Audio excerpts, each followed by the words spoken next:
Este é o programa Debate Brasil e eu sou o Paulo Passarinho.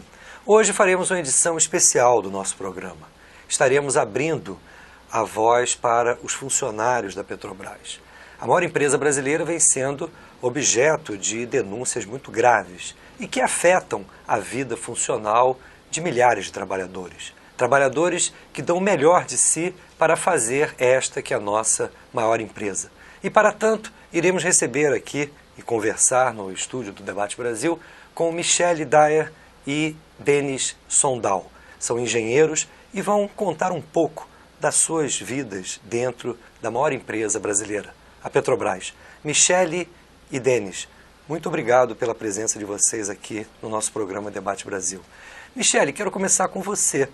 De alguma maneira, foi uma matéria de jornal, um dos maiores jornais brasileiros, o Globo, que nos fez chegar até você.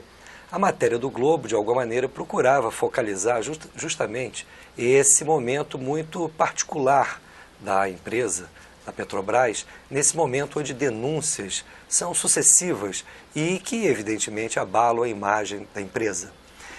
O jornal o Globo quis, de alguma maneira, refletir essa situação junto aos seus próprios funcionários, mas parece que não foi lá muito feliz. Lhe obrigou, inclusive, a fazer uma carta ao jornal explicando que, na verdade, nem tudo o que era dito naquela matéria, publicada, se não me engano, no dia 15 de fevereiro, era verdade. Queria que você começasse nos contando um pouco desse curioso caso.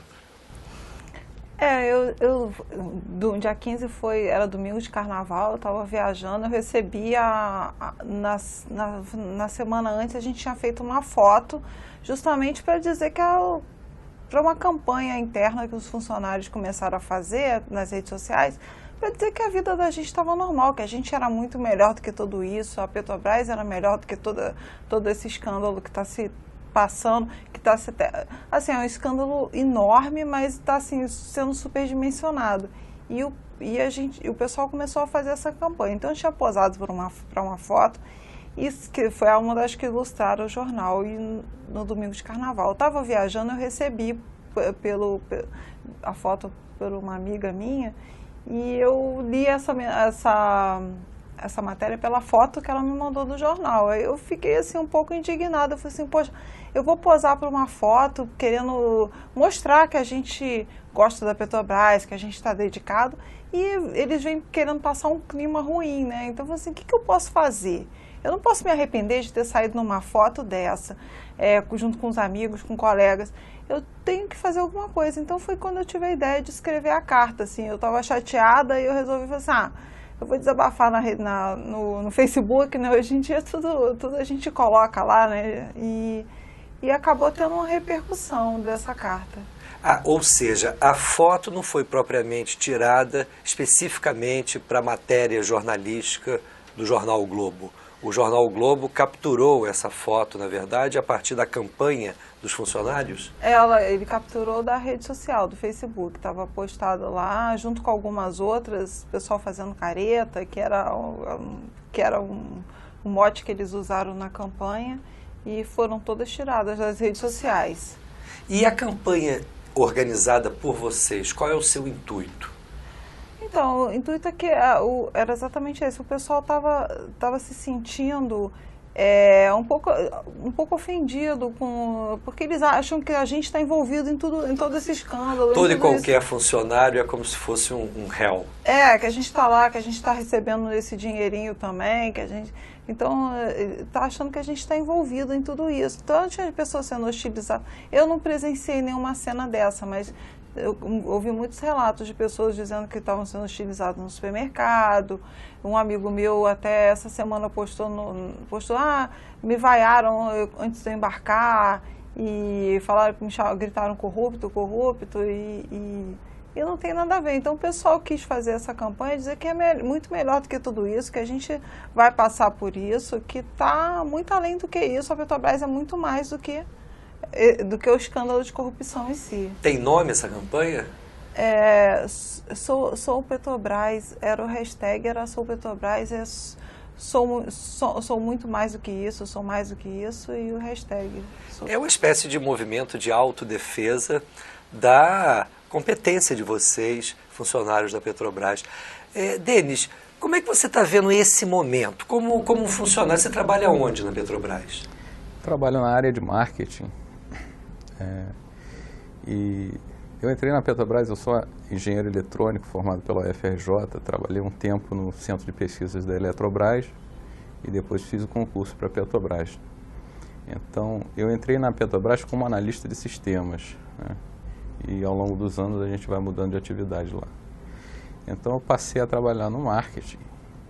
E hoje eu vejo, assim, muita preocupação que está acontecendo, porque eu acho que a Petrobras, ela é o orgulho de todo brasileiro. Quando eu entrei na Petrobras, eu tinha essa intenção. Era esse sentimento que me movia, né? Eu estava entrando para aquela que era a empresa que era o orgulho de todo brasileiro. E assim, Petrobras é uma empresa do mundo real, não é virtual, não é fictícia, ideal, né? Claro que ela tem seus defeitos, mas ela tem muitas qualidades. Se a gente olhar a Petrobras por dentro, a gente vê que ela tem muitas qualidades. E sempre que um problema é detectado dentro da Petrobras, a gente vê que tem uma atuação firme, né? E mudanças acontecem dentro da Petrobras. A gente vê pessoas muito comprometidas com o que fazem, né? E aí eu fico muito preocupado com o que eu vejo nas ruas, dessas pessoas sendo rotuladas, né? Pessoas comprometidas sendo rotuladas por causa de 3 ou 4 corruptos que lá estiveram e roubaram a nossa empresa e o nosso país, né? Eu fico preocupado com isso. Eu acho que a população tem que saber dividir, separar isso aqui. Isso aqui está me preocupando, a população não conseguir enxergar a diferença entre o povo honesto que está lá dentro, os 69 mil, se não me engano, quantos? Acho que já estavam falando. Hoje, de funcionários de carreira, eu acho que já se encontra quase em torno de 80 mil e é um número formidável de empregados terceirizados, né? Mais de 300 mil. 80 mil empregados de carreira, concursados, e por causa de 3 ou 4, esses 80 mil, a honra desses 80 mil é jogada na lama. Isso não está certo. De jeito nenhum. De alguma maneira é isso que nos preocupa, porque existe, vamos dizer, as atividades exclusivas da direção, muitas vezes, atividades da alta gerência, mas existe milhares de técnicos que se dedicam fundamentalmente à chamada atividade fim da empresa. E me parece que essa vai muito bem, obrigado. A Petrobras tem feito descobertas desde a década de 70, importantíssimas, a descoberta do petróleo em alto mar e agora, nesses últimos anos, essa descoberta magnífica do pré-sal. A Petrobras é uma empresa premiada internacionalmente e me parece que é isso que a população precisa conhecer melhor. E é por isso que a gente convidou vocês para falarem um pouco desse trabalho que vocês fazem. Michele, você é engenheira também? Sou. E trabalha em que área na Petrobras? Eu trabalho na área de marketing.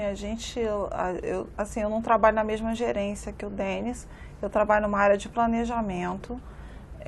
A gente analisa o mercado, é o mercado B2B, né? A gente não vende direto... O que é o mercado B2B? A gente não vende direto para o consumidor final.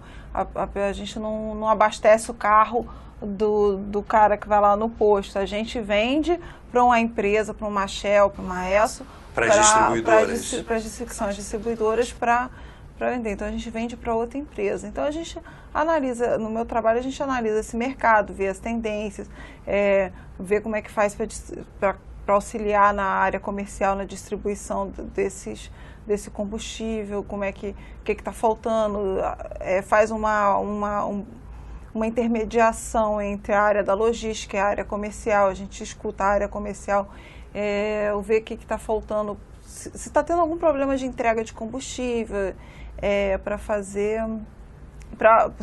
que ação precisa ser tomada lá dentro para que não falte o combustível lá na empresa distribuidora. É a minha área que eu trabalho dentro do marketing, fazendo essa análise do mercado. Pelo que entendi, você trabalha em outro setor, não é, Denis? Nós trabalhamos próximo. Tem algumas gerências de marketing, é sempre dando suporte à comercialização. E no tocante, por exemplo, desses últimos tempos, onde nós tivemos uma expansão formidável da nossa frota, e a Petrobras acabou tendo de importar combustível. Isso rebateu lá no setor de vocês? Afinal de contas, em meio a essa aceleração de produção que tivemos, ao mesmo tempo tivemos um aumento espetacular da demanda, né? Sim, a gente trabalha com isso. Eu não trabalho diretamente com o setor de combustível da gasolina e nem diesel. Eu trabalho mais no planejamento do GLP, que é conhecido mais como gás de cozinha, mas que tem um monte de outros usos. Mas a minha área trabalha no planejamento, faz previsão de demanda, e isso tem grande impacto lá. A gente fica monitorando esse mercado, essa expansão ou retração, ou quando a economia está mais devagar, se está tendo diminuição do consumo. Agora, Denis, você se referiu que acompanha como funcionário o dia a dia da empresa e percebe que há um rigor muito forte dentro da empresa frente a eventuais irregularidades. Como é que você vê esse processo que, de alguma maneira, surpreendeu a muitos na corrupção nos altos escalões da empresa? Eu vejo que esse processo ele partiu de fora da empresa. A corrupção que hoje se abate sobre a Petrobras veio de fora, né? Pelo que a gente tem visto do processo de investigação, as empreiteiras formaram um cartel e subornaram membros da alta administração dentro da empresa.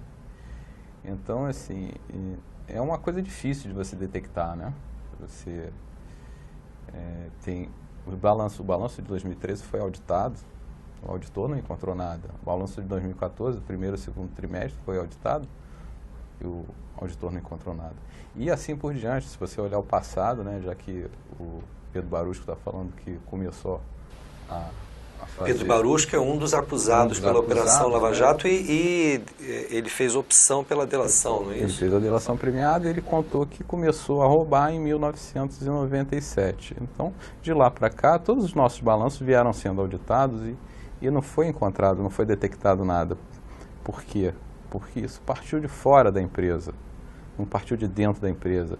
Não se tirou dinheiro diretamente do caixa da empresa para colocar no bolso de um executivo ali, né? A empresa contratou uma empreiteira que pagou que já tinha pago um executivo, né? É isso que eu vejo. Então, por isso que eu acho que era uma coisa difícil mesmo de ser detectada. Eles falam em 2%, né? 1% para o executivo e 1% para o partido. Se você for comprar um item qualquer na rua, você vai ver uma diferença de 2%. A gente não vê uma diferença de 2%, né? A gente não... Se ficou 2% mais caro... Né? O problema é que o montante das encomendas da Petrobras é muito grande. São enormes, né? Então, 2% de bilhões, aí começa a ficar uma coisa, né, muito aparente, né? Mas o que você chama atenção fica aparente é que depois que é descoberto, mas ainda assim dentro de um processo de licitação, você tem uma variação de preço de 2%, eu não acho que seja detectável. É muito pouco para você detectar uma variação de 2%. Ainda mais se há um conluio entre aqueles que disputam a licitação, não é? Exatamente. Mas a Michele queria falar alguma coisa. É que às vezes eu tenho a impressão de que o cidadão comum imagina que a gente fica andando com malas de dinheiro, do jeito que a gente às vezes ouve falar pelos corredores, né? Porque quando eu, por exemplo, eu coloquei minha carta, as pessoas vieram me cobrar, você vê os defeitos do Globo, por que você não denunciou a corrupção na Petrobras? É isso que o Denis falou, a gente não vê, ninguém anda com mala, com bolso cheio de dinheiro lá dentro da empresa, então... Ninguém acreditava que essas pessoas pudessem estar roubando a empresa. Até porque são funcionários muito bem pagos, não é? Especialmente essa turma da alta direção, não é? Inclusive a justificativa é essa, não é? Funcionários de carreira, né? Que muitos deles entraram lá com aliás, me parece que todos são de carreira, todos, né? São de carreira, entraram, cresceram dentro da empresa, não devem ter chegado à gerência por competência também. Mas nos anos 90 houve mudanças operacionais essa é a informação que eu tenho, muito importantes dentro da empresa, com uma espécie de separação, do ponto de vista dos rendimentos, entre os ganhos da alta administração, diretores, superintendentes, gerentes executivos, e o restante do corpo técnico, que foi mantido num patamar de rendimento, de salários inferior. Isso teve influência para vocês nesse processo? Eu acho que assim, a corrida por um cargo que paga muito melhor do que um outro, né, pode levar algumas pessoas a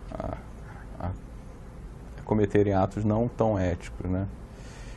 Isso é temerário. Acho que assim, essa diferenciação que houve, eu acho que isso realmente pode causar uma corrida desenfreada que vai além da competição técnica, né, do nível técnico, e a escolha acaba sendo feita por outros critérios.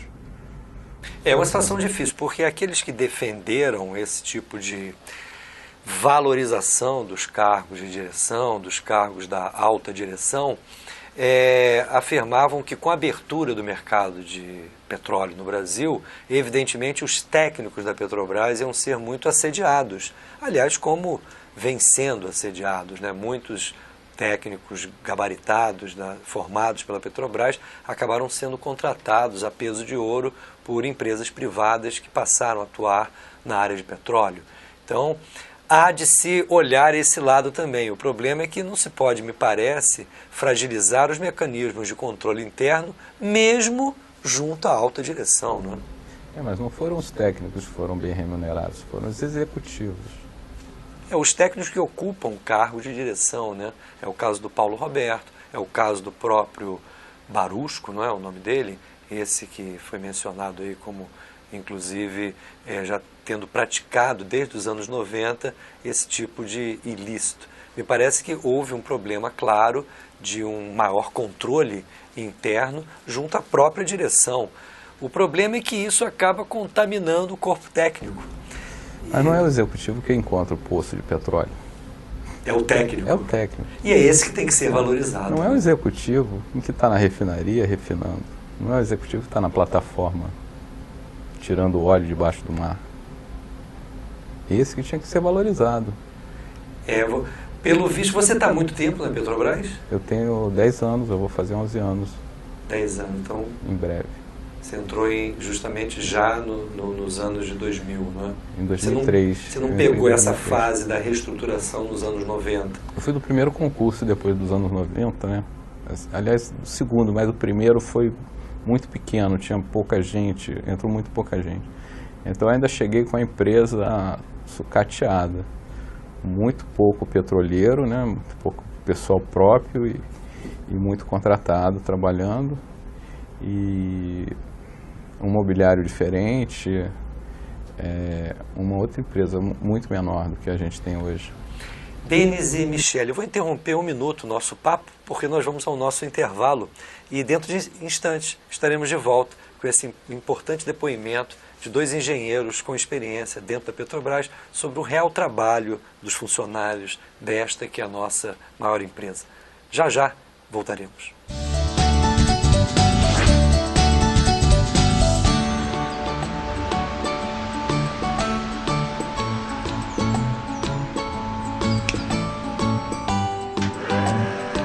As reservas do pré-sal estão estimadas em 10 trilhões de dólares.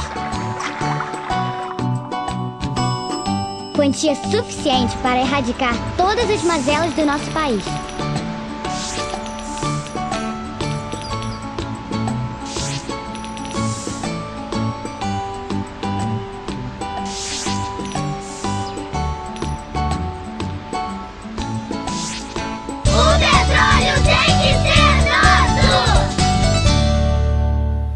Estamos de volta com o nosso programa Debate Brasil, hoje conversando com a engenheira Michele Dália e com o engenheiro Denis Sondal. São dois funcionários da Petrobras que nos contam um pouco do dia a dia dessa maior empresa brasileira. Michele, a gente no primeiro bloco, a gente mencionou o episódio onde o jornal O Globo fez uma matéria, aproveitou-se de fotos disponíveis nas redes sociais e de alguma maneira veiculou informações que na verdade não correspondiam à realidade dos funcionários e à realidade da própria empresa. Você acabou fazendo uma carta buscando retificar os termos dessa matéria. Essa carta foi publicada no jornal o Globo? Olha, não que eu tenha lido, porque, como eu falei no primeiro bloco, eu recebi a foto da página do jornal, porque eu não leio o Globo, não assino o Globo, e eu não vi. Quando eu postei essa carta, eu enviei para a jornalista que fez a matéria e enviei para a seção de cartas do jornal o Globo. Eu não obtive nenhuma resposta de nenhum dos dois. E, então, assim, eu acredito que não tenha sido publicada. Primeiro porque é uma carta grande, né? Eles iriam cortar um pouco, ninguém ia dar um espaço daquele tamanho num jornal para uma carta de suposto leitor. E principalmente pelo teor da carta, a forma como eu escrevi. Eu nunca pensei que eles fossem Antes do publicar. teor da carta, eu queria que você contasse um pouco o que te incomodou na matéria do jornal o Globo. Qual era a abordagem que eles faziam? Acho que tudo me incomodou ali. A primeira coisa foram que tinham 4 títulos, o que eu chamei de 4 títulos. Na verdade, tinha um título que era Nova Rotina de Medo, só que junto com Rotina de Medo? Nova Rotina de Medo e Terror, alguma coisa assim. E em cima tinham mais 2 títulos, tinha assim, Corrupção na Petrobras, No Fundo do Poço, Nova Rotina de Medo. Aí embaixo tinha um subtítulo que explicava, eu não lembro assim de cabeça, mas que explicava as coisas, explicava essa rotina do terror. Então eu comecei com logo o impacto, né? Porque muita gente não para ler a matéria inteira. Muita gente a grande maioria das pessoas leem só a manchete, né? Então você vai ler aquilo ali e vai achar o quê? Que sei lá, que está todo mundo trabalhando apavorado. Então, quantas pessoas será que leram a matéria antes de eu escrever a carta? Acredito que depois da repercussão as pessoas foram buscar a matéria para ler, mas antes acredito que não tanta gente tenha lido, né? Porque a maioria lê a manchete, então tinha 4 manchetes. E depois, para justificar a rotina de medo, ela fala das demissões em empresas terceiras, que são outras empresas. As empresas terceirizadas. Terceirizadas, que não é a Petrobras, são outras empresas, mas deixa subentendido que, ao meu ver, na minha interpretação do texto, que isso poderia chegar a qualquer funcionário lá dentro. E para justificar que a coisa está tão feia, a gente está com problema até no cafezinho e no papel higiênico. Então, assim... A matéria mencionava que havia problemas de fornecimento de cafezinho e papel higiênico? Eles falaram que foram retiradas as máquinas de café do andar e que a hora do cafezinho já não era a mesma coisa, que tinha sido prejudicada. E procede esse tipo de afirmação? O que aconteceu lá é que ali era um prédio novo, né? Que a gente tinha se mudado, tinha um ano, tinha um pouco menos, e eles tem uma copa em cada andar. E cada andar tinha uma máquina, e essa máquina não é propriedade da Petrobras. Ela contrata uma empresa que empresta essa máquina, coloca lá dentro, ela contrata o uso dessa máquina e coloca lá. Então, de acordo com... Eu não sei como é que é feito esse processo, mas eu tenho a impressão de que eles solicitam o que vai ser feito, qual tipo de serviço que vai ser oferecido. Então, nessas copas tem que ter o café. Qualquer hora do dia que você for lá, tem que ter um café para você tomar. E tinha uma máquina por copa. E eles faziam os cafés ali... O que eles fizeram? Eles otimizaram isso. Em vez de ter uma máquina em cada copa, eles botaram um andar sim, um andar não. Então, o café é feito no andar no 9º e é levado para o 10º, onde a gente trabalha, pela moça que faz o café. Mas, além dessa máquina que faz o café, aquele café coado no coador, tem uma máquina expressa lá que faz um café expresso. Então, você tem 2 tipos de café que você pode escolher. E essa máquina do expresso tem uma em cada andar e continua lá também. De qualquer maneira, me parece que essa é uma dimensão muito apequenada do que é a Petrobras, que somente nos campos do pré-sal já retira hoje cerca de 700 mil barris ao dia. E isso não é exaltado nas páginas do jornal, enquanto isso o Globo dedicou meia página do jornal para falar do problema, e que nem é um problema, né? Seria até uma otimização de custos, eu acho, de recursos.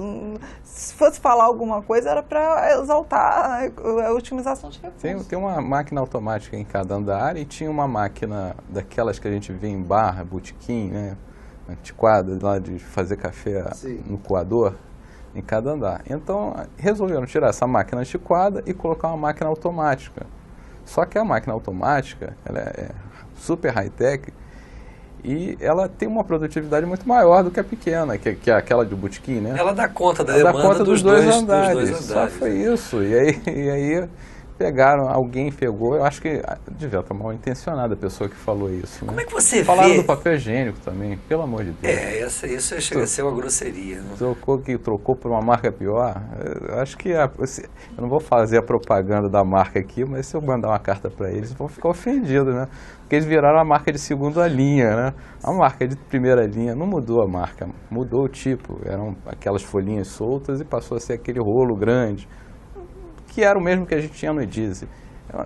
Sabe, é uma coisa muito pequena, muito mesquinha, uma Como é que campanha você vê sórdida. justamente esse certo desequilíbrio que observamos na nossa mídia dominante, podemos assim dizer?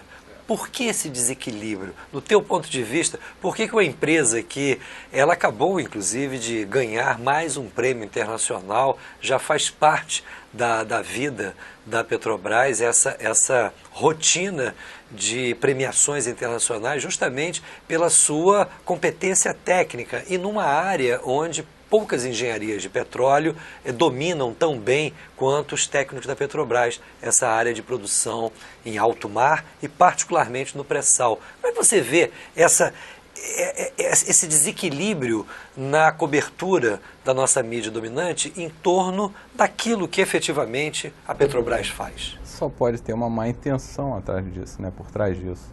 Não é possível que se faça uma campanha dessas, falando de papel higiênico e cafezinho, e esquecer o valor da Petrobras, né, o tamanho e as vitórias que a Petrobras trouxe para esse país.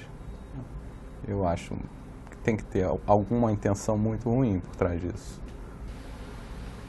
E você, Michele? Eu concordo com ele. Eu acho que eles têm que encher o jornal. Eu acho que deve ter alguma meta, alguma coisa para encher as páginas dos jornais. E todo dia sai alguma notícia ruim. Não sei se porque estava no carnaval e a gente não estava de recesso lá, estava todo mundo feriado. Apesar de que os técnicos continuam operando, não tem feriado, as refinarias não param nem nada.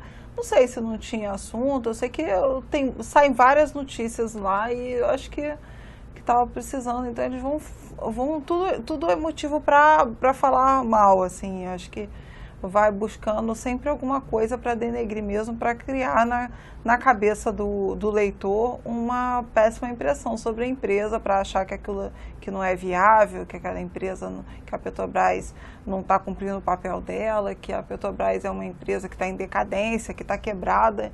E aí eles vão soltando, cada dia vão soltando 1, 2, 3 notícias.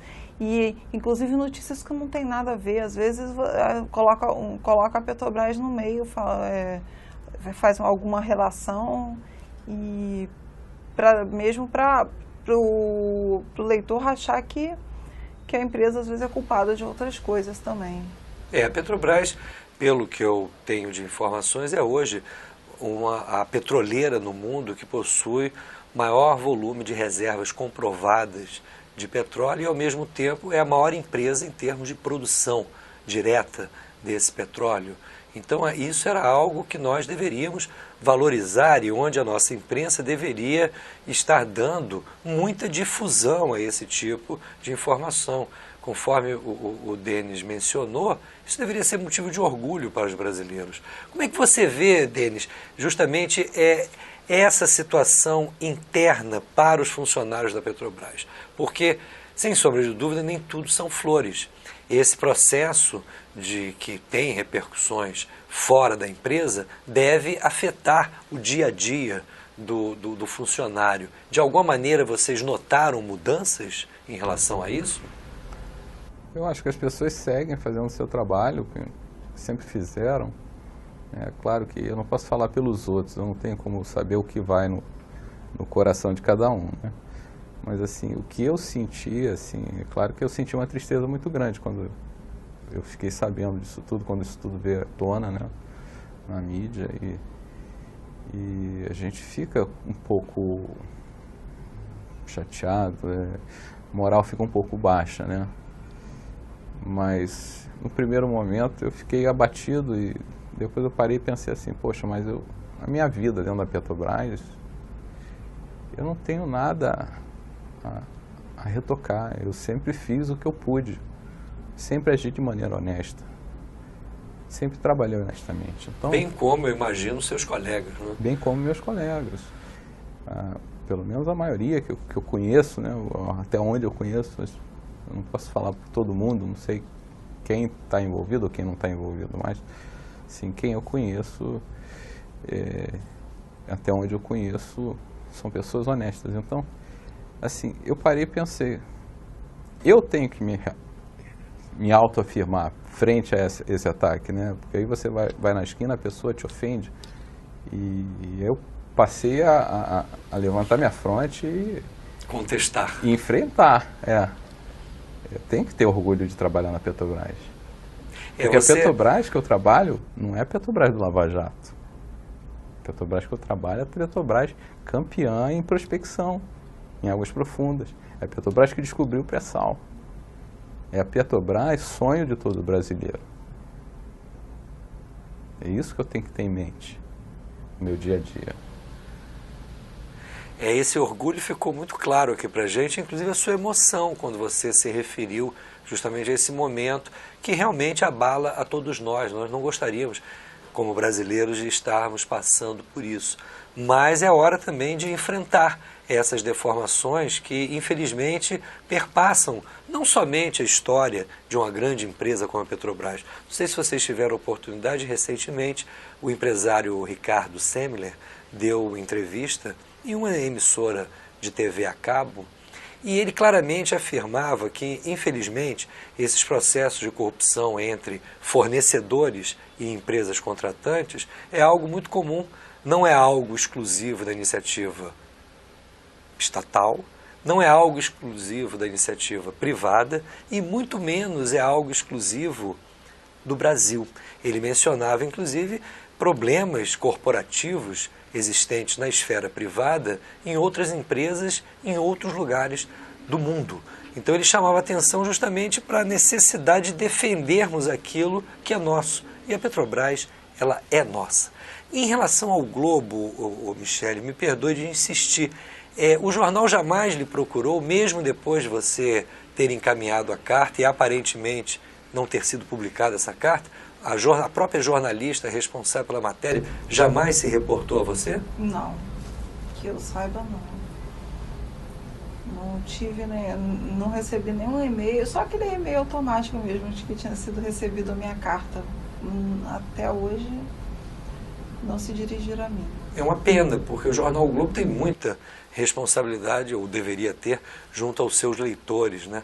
Ao menos uma retificação da jornalista que fez a matéria me parece que seria interessante, mas essa é a imprensa real, pelo menos em termos dominantes, que nós temos. O que fazer para, de alguma maneira, termos uma resposta mais efetiva e que corresponda à verdade do ponto de vista de vocês? Eu acho que a imprensa só vai mudar se a gente mudar. Então, eu acho que cada um tem que ler cada vez mais, com um olhar mais crítico, a notícia que está sendo publicada ali. Um exemplo é que a imprensa está com muita má intenção. Um exemplo, saindo um pouco do Globo, a Veja publicou uma notícia sobre uma festa de aniversário de um sobrinho do Lula, que ele nem tem esse sobrinho e agora teve que se retificar. Quantas pessoas acreditaram nisso? Porque saiu na capa, na página da Veja. Então, acho que a gente cada vez mais tem que ter um comprometimento de tentar ler aquilo ali. A gente não dá para ignorar, porque uma mídia monopolista que tem 5 ou 6 famílias aí que dominam o mercado, então não dá para simplesmente, isso não entra na minha casa. Tudo bem, você não quer ler, como eu não leio o Globo, mas não dá para ignorar. Então, acho que cada vez mais a gente tem que buscar a fonte daquela informação, tem que ver se aquela manchete não está mal intencionada, se não tem alguma coisa por trás, se ela não foi feita para poder te induzir a uma coisa e, na verdade, é outra. Então, acho que tem que partir muito de cada um que está lendo e que está tendo aquilo ali, conversar com outras pessoas. Tem muito especialista aí que dá entrevista na televisão, que publica artigos, que escreve na internet, doutores aí que estão anos estudando a mídia, estudando os temas que estão em pauta, e as pessoas não dão ouvidos, elas preferem acreditar num meme postado no Facebook do que numa opinião de um especialista naquele assunto que está há 20, 30 anos estudando aquilo. Acho que a gente tem que ter muita atenção para isso. E a sua opinião sobre esse aspecto, Denis? O que podemos fazer? Eu acho que o poder está com o leitor, está com o cidadão. É só o cidadão não dar audiência. Ponto. Acabou. E selecionar muito bem aquilo que lê. Selecionar muito bem o que ele lê, o que ele vê, o que ele ouve. Né? Eu acho que o leitor tem que começar, mas o leitor está tão mal acostumado, né? Ele foi feita uma lavagem cerebral durante anos, né, no cidadão, e ele não acredita que aquele jornal que ele confiava tanto, ou que aquela revista que ele confiava tanto, ou que aquela TV que ele confiava tanto, pode estar mentindo para ele, ou pode estar escondendo parte da verdade, usando meias verdades para chegar a um objetivo. Então, eu acho que o leitor, o telespectador, o ouvinte, ele tem que tentar perceber o que está nas entrelinhas, o que vai nas entrelinhas. Se você lê o texto com cuidado, você vai perceber que nas entrelinhas tem alguma coisa ali, que às vezes a linha de raciocínio não está completa, que ele começa num ponto e chega num outro sem passar por um passo intermediário necessário para provar a tese que ele está advogando ali. Então você precisa prestar atenção naquilo. Quando você percebe que está sendo feito um mecanismo desse tipo, aí você percebe que aquele meio de comunicação está com uma má intenção, né? E a outra coisa que eu sugiro para o leitor é que procure as várias fontes, seja ela do viés que for. Porque aí você ouve várias opiniões contrárias. Eu sempre gostei de ouvir as duas opiniões, uma de um lado, a outra de outro, para fechar minha opinião depois melhor, no final. Que aí você vai ouvir. De repente, um está certo hoje, mas está errado amanhã. Né? E aí você lendo todas essas fontes de informação e tentando ver se essas fontes estão te apresentando a origem da informação que ela trouxe, porque não basta dizer que teriam dito, que teriam feito, que teria acontecido, né? Você precisa saber. E quanto à Petrobras especificamente... Aí eu vou deixar para o próximo bloco, porque agora, Denis e Michele, nós vamos a um novo intervalo e voltaremos para o último bloco, onde a gente fale um pouco, onde a gente poderá falar um pouco mais da própria Petrobras e daquilo que pode ser feito lá dentro. Dentro de instantes estaremos de volta.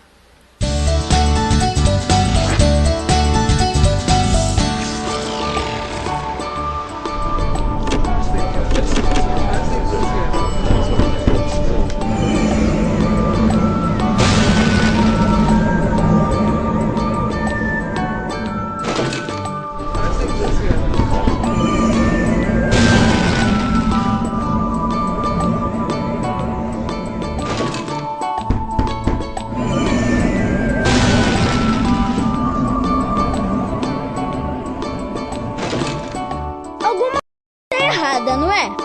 Pense bem, para onde vai o nosso patrimônio? Por que devemos leiloar o nosso petróleo? O petróleo tem que ser nosso!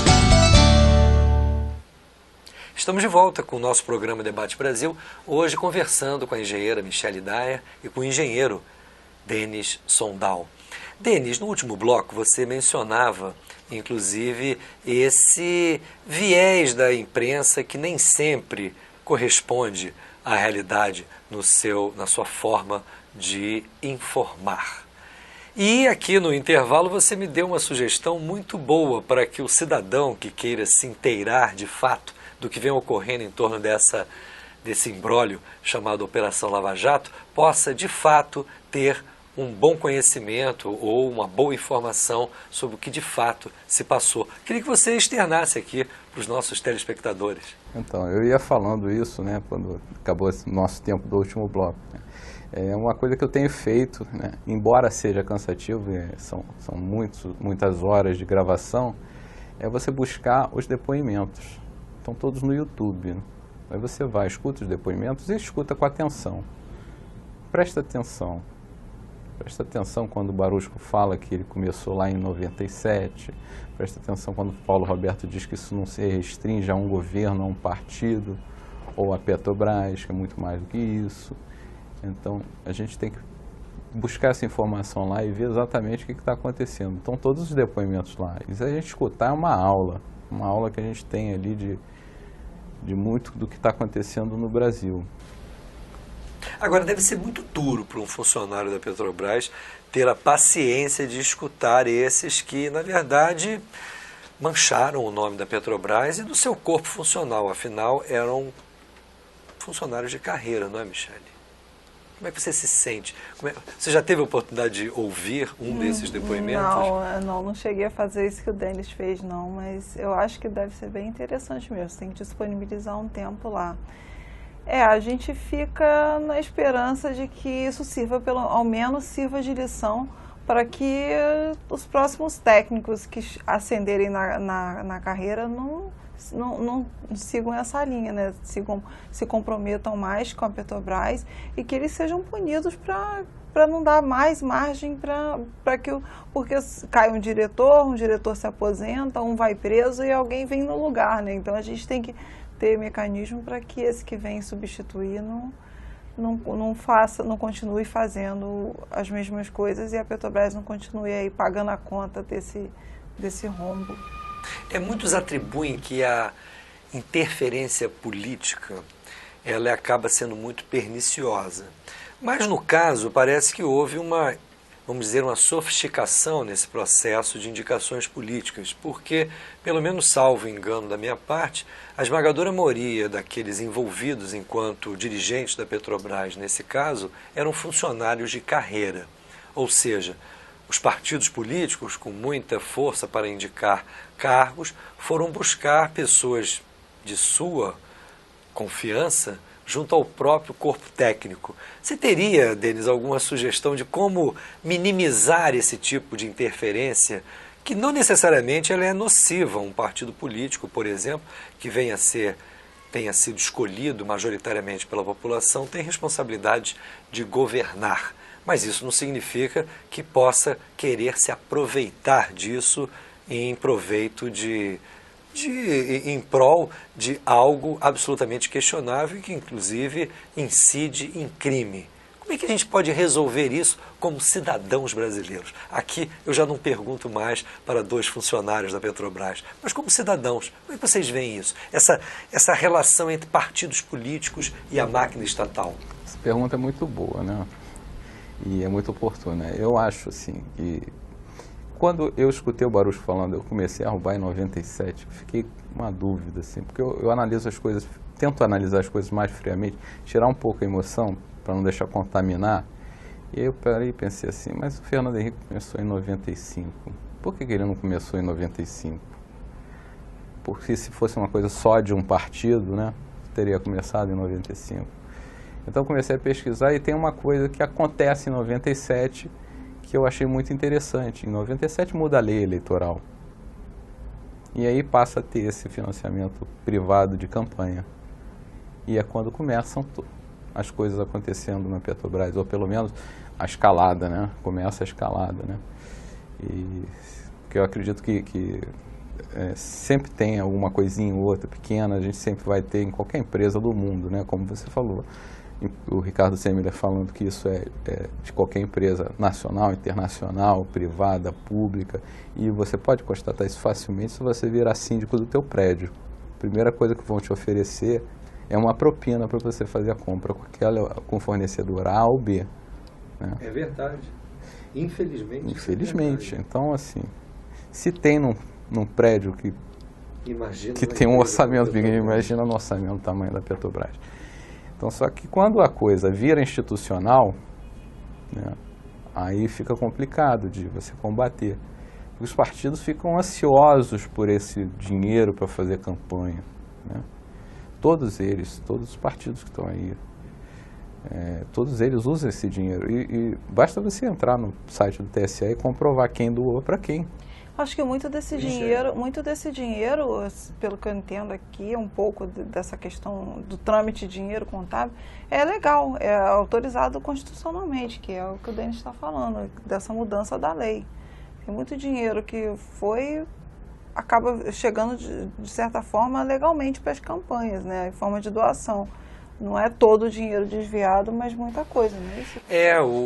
Inclusive agora nós temos essa nova CPI no Congresso, particularmente na Câmara dos Deputados. Ela foi instalada no final de fevereiro e a composição dela é muito curiosa, porque a maior parte dos seus integrantes, inclusive o seu presidente, o relator da CPI, receberam financiamento de empresas envolvidas na dita Operação Lava Jato. Houve até um encaminhamento no sentido de se impedir a participação desses parlamentares na comissão, mas o pleito não foi aceito.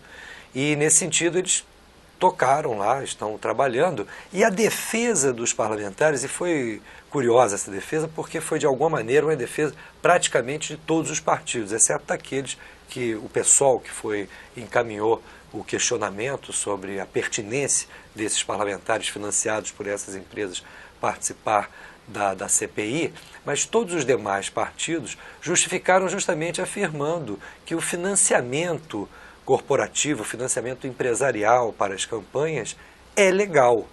O grande problema é que a empresa, muitas vezes, para liberar dinheiro para campanhas, se beneficia de esquemas justamente de sobrepreço nas transações que estabelece com as próprias empresas estatais ou com órgãos públicos. Então é aquela história, a compra sai superfaturada porque há um percentual que tem uma destinação que nada tem a ver com a empresa e tem a ver muito mais com a vida política. Pelo que vocês falaram, vocês têm opinião formada sobre essa história do financiamento de campanha? Eu tenho sim, eu acho que isso tem que acabar. Acho que assim, o financiamento privado? O financiamento privado. A empresa não dá dinheiro, a empresa investe dinheiro, né? Então ela coloca um dinheiro na campanha, ela quer ter um retorno desse dinheiro. Uma empresa não gasta um dinheiro para não receber nada em troca, para isso não voltar em ações em benefício dela. E muitas dessas empresas são empresas poderosas e tem como cobrar do cara que foi eleito. Acho que é muito dinheiro e isso é um dos grandes motivadores da corrupção aqui no Brasil. E você, Denis? Qual a sua opinião? A gente pode voltar ao exemplo do síndico. Imagina se alguém tem uma empresa, né, de material de limpeza e paga panfleto para o síndico ser candidato. O síndico vence e o síndico passa a comprar com essa empresa que vende material de limpeza. Né? É uma relação muito promíscua. Não pode acontecer.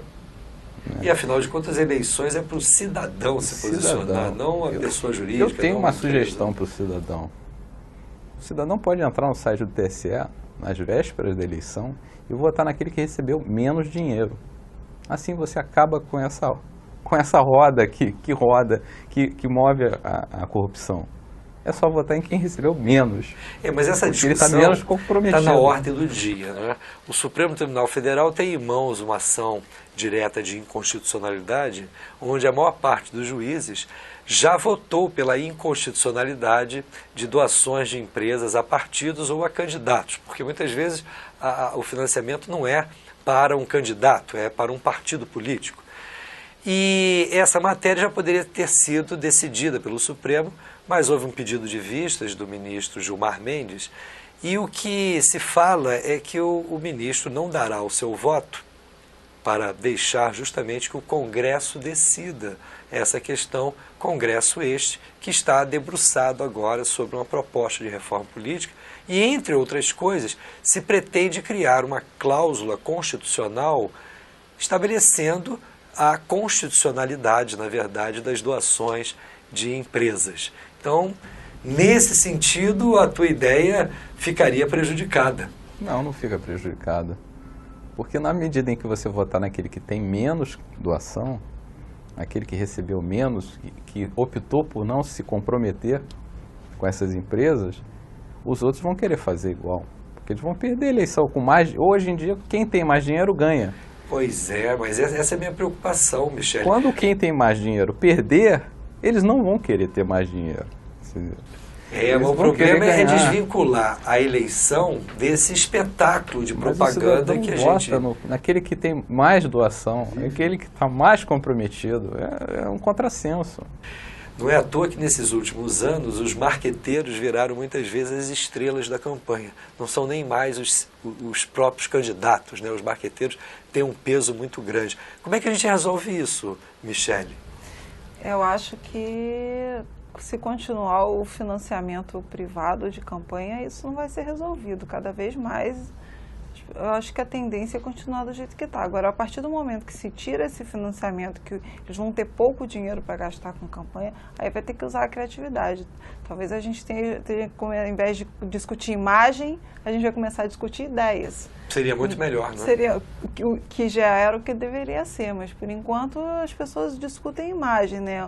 Um bota a criancinha, um beijo na criancinha e qual é a ideia, né? O que a gente está discutindo? E eu acho que tem que dar um jeito da população se envolver mais nos assuntos que estão em pauta, até para elevar o nível da discussão, para as pessoas para entenderem o que está sendo discutido ali das ideias para a campanha. Então, assim, eu não sei o que se pode fazer para chegar nesse campo da discussão da ideia, mas eu acho que sem dinheiro vai ter que ser por esse lado. A alternativa que se coloca, por um lado, é o financiamento público de campanha, que muitos veem com desconfiança. Os partidos atualmente não têm, na verdade, uma boa imagem junto ao eleitorado. E muitos afirmam que seria um desperdício as campanhas serem financiadas exclusivamente por dinheiro público, como hoje parcialmente já o são. Não. Por outro lado, são totalmente financiadas por dinheiro público. Porque o dinheiro que... o dinheiro privado é público. É público, porque ele vai pegar lá no público depois. E ele não pega aquilo que ele doou, ele pega muito mais. Sai muito mais caro hoje. Se a gente financiasse isso publicamente, seria muito mais barato. Não teria o sobrepreço. O publicamente tem uma outra proposta que seria não o TRE financiando os partidos, mas deixar os partidos, por conta própria, recolherem contribuições privadas, mas de pessoas físicas, e num determinado limite, que, por exemplo, poderia ser no valor de um salário mínimo. O que se alega é que isso poderia inviabilizar as próprias eleições. Sim. Já existe um limite, né? Se você for ler a lei eleitoral lá, tem um limite. Tem um limite pessoa física, tanto para 10% pessoa física quanto para do rendimento, né? Quanto para pessoa jurídica. Eu tive a curiosidade de baixar a planilha do TSE e eu vi que tinha muita gente acima do limite. Assim, você vê assim nitidamente empresas que estão gravadas como microempresas e elas teriam que ter um faturamento anual até um certo ponto para ser microempresa e elas estão doando mais do que os 10% desse faturamento máximo anual. Isso é uma query rápida que a gente consegue fazer no sistema. E isso demonstra que a fiscalização não é lá muito rigorosa. É difícil de fazer fiscalização, né? Deve ser são muitos candidatos, muitos partidos. Eu não sei se o TSE, mas hoje, o TRS tem gente para fazer essa computacionais, me parece que isso seria viável. Sim, eu acho que cruzamento de faturamento de empresa, sim, daquelas que contribuem, até porque não são muitas empresas que contribuem, né? Isso pode ser automático, não, são bastante até. A planilha é bem longa, assim. Mas para o universo porque tem as grandes e tem as pequenininhas, né? As pequenininhas estão investindo nos prefeitos, sim, nas prefeituras, então você pegar a planilha do Brasil inteiro aí e começar olhar, porque eu tive a curiosidade de olhar o Brasil inteiro, né? E aí tem a doação que é para o candidato, tem a doação que é para o partido, tem a doação... E aí vai complicando um pouco. Mas você tem razão, a Receita Federal tem condições de ter o dado do faturamento de cada empresa, o dado do imposto de renda de cada pessoa e fazer o cruzamento ou fornecer esse dado para o TRE, o TSE, e o TRE, o TSE pegar essa informação que ele tem da doação e cruzar com essa informação para ver quem é que está legal, quem é que está ilegal. Pode ser feito, sim. Acho que a gente está bem avançado nessa questão de sofisticação de fiscalização do imposto de renda, né? É verdade. Cada ano evolui mais. Então, acho que assim, capacidade técnica para monitorar isso a gente tem, né? Só falta mesmo um pouco de vontade, né? E o problema é que a gente depende para regulamentar isso de quem recebe esse dinheiro, essas doações. Então, acho que eles acabam um pouco legislando em causa própria. Um deputado que está lá quer continuar ganhando o dinheiro grande para ele fazer da campanha eleitoral um espetáculo de imagens e de marketing pessoal e não de ideias. Então. Talvez o caminho seja esse, esvaziar as imagens e projetar as ideias. Michele Dyer e Denis Sondal, foi um prazer conversar com vocês aqui. Eu espero que os nossos telespectadores aproveitem e reflitam principalmente sobre o que vocês nos contaram aqui, tanto sobre a vida interna da Petrobras, a realidade da Petrobras, como principalmente a respeito desse momento em que vivemos, onde as mudanças são necessárias. Muito obrigado a vocês. Obrigada, Urias. E nós agradecemos a vocês, telespectadores. Até a próxima.